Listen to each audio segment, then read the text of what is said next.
was a week before Christmas on a chilly December night. Every Christmas, my family spends time at the summer home in the Hamptons, New York. Due to the fact that many wealthy people who own 2 or 3 other houses across the nation control a sizable portion of the real estate in the Hamptons, it is always quiet during this time of year. My mom and sister had work until the next weekend, so my dad and I arrived to the house before the rest of the family. At the time, my dad was retired. I was on winter break from school, so we really wanted to get straight to the Hamptons house. This property is on a secluded dead-end road, and each of us has a bedroom. For the first time in months, my dad's constant caretaker duties, turning on the heat and the water, returned. I went to my room to play on my PlayStation 3.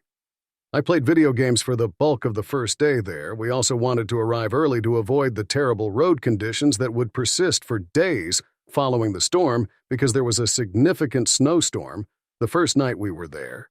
When I awoke the following morning and went to the kitchen, my father inquired as to when I'd constructed a snowman, to which I replied, "What do you mean?"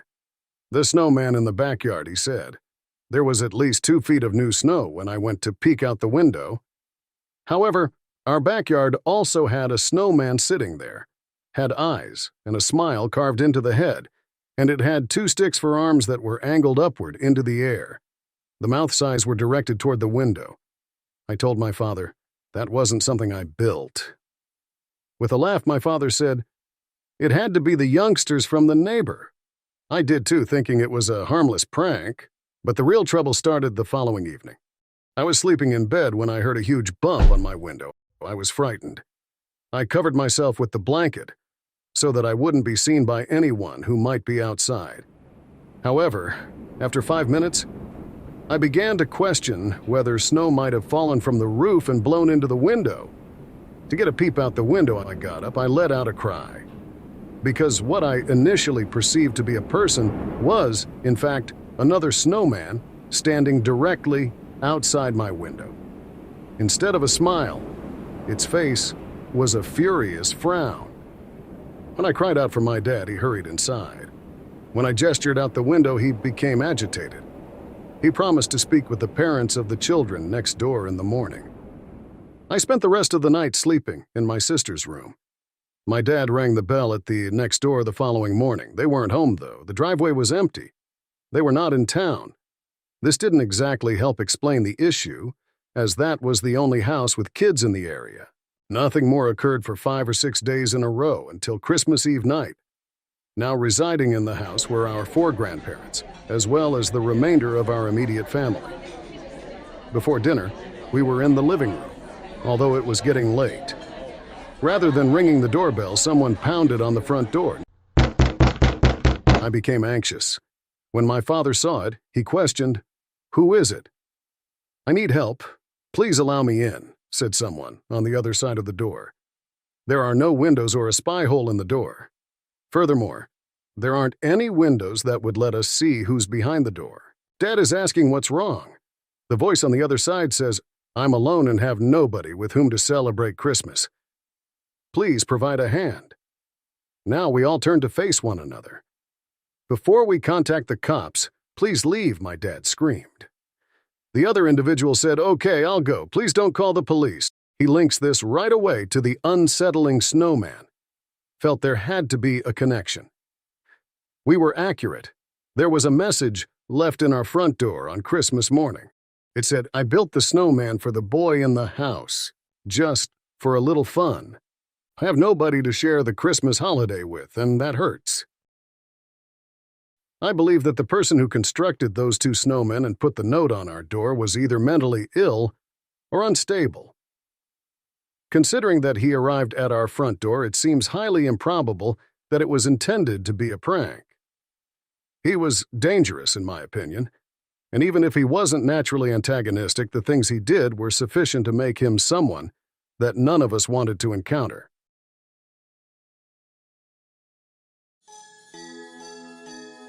It was Christmas in 2016. I was 21 years old at the time, and my name is Andre. Over the holidays, our entire family spent time together at Joshua's house. After all, it was Christmas Eve. We planned to visit my uncle and aunt's home in downtown Miami, together with my cousins and other close relatives. He is a Connecticut native. We're not used to the holidays being warm. The day before Christmas Eve was Friday. Being young, unmarried men in Miami, my brother Nico and I wanted to go out. We had heard of several Christmas-themed parties that were taking place at bars and clubs. Nico was 18 at the time, but since he had a forged ID, we assumed he would be okay. We visited a Miami Beach club that was hosting a Christmas-themed event. It seemed festive because almost everyone on the internet was sporting a Santa hat. It was all a waste of time, though, as the bouncer at the front of the queue called Nico out on his phony ID, so we attempted to bar nearby. We entered this one down the road.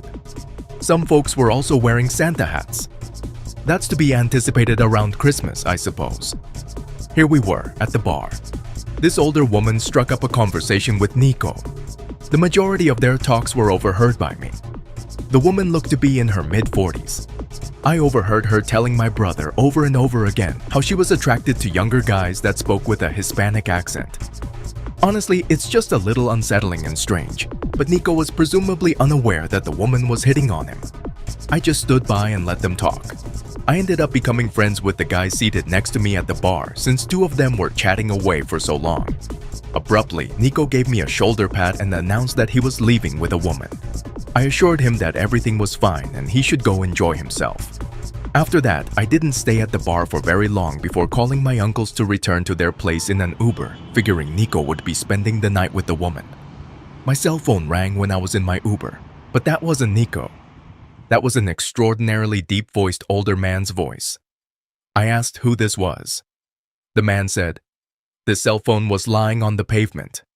I asked him if he could meet me someplace or if he could just leave the phone at my uncle's house. He did not respond to that. I heard background talking and screaming. Nico's voice could be heard yelling my name in the background, shouting for assistance. The call was then dropped. I was trying to phone my family and was getting anxious, so I requested the Uber driver to stop. Nobody was picking up because it was late. After I told the driver what was going on, he suggested that I call the police right away. That's what I did. When the police arrived to my uncle's house, I woke up my family to let them know that Nico was in danger.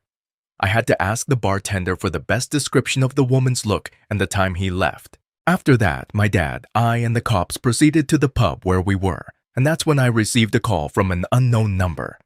It was Nico. Gasping for air, he was explaining over the phone that he had been kidnapped and had just escaped. Right now, he's using some stranger's phone. We all headed to the location, which was some dubious street in North Miami. He had 2 black eyes, a bloody face, and all of his belongings had been taken when we discovered him. He tells the police everything. He left with a woman who said she had phoned Lyft or Uber, and the purported ride showed up at their designated pickup point, which was in a calm back alleyway. Once inside the vehicle, Nico discovered that it wasn't an Uber. It was a ruse. Inside the car, 2 men. They restrained him and threatened to shoot him if he didn't remain silent. They drove for a bit, then one of the men called my phone. They said they would hurt him if he yelled anything, but he did, which is why his face was covered in blood and his eyes were black. Along with stealing his wallet, keys, and anything else on him, they also damaged his phone. He leaped forward out of the car as soon as it had stopped and he escaped, but they didn't bother to pursue him. He claimed that if he didn't flee, they would kill him and dispose of his body somewhere. It seems that the woman seen on camera in the pub was never identified by the police. Nico said that not a single man was donning a mask. He had a stronger suspicion that they would murder him. We were all just relieved that he was still alive, even though this disrupted the entire holiday weekend. On a Christmas night, Nico's screams startled us all awake in the middle of the night. He was yelling, "She's here! She's in the house!" Whatever nightmare he was having, I woke him. However, I must admit that her eerie smile made me think that she was in the house when he screamed. After that, we sleep at night with one eye open. If you enjoy listening to short, scary stories, please like and subscribe to our channel. Until next time.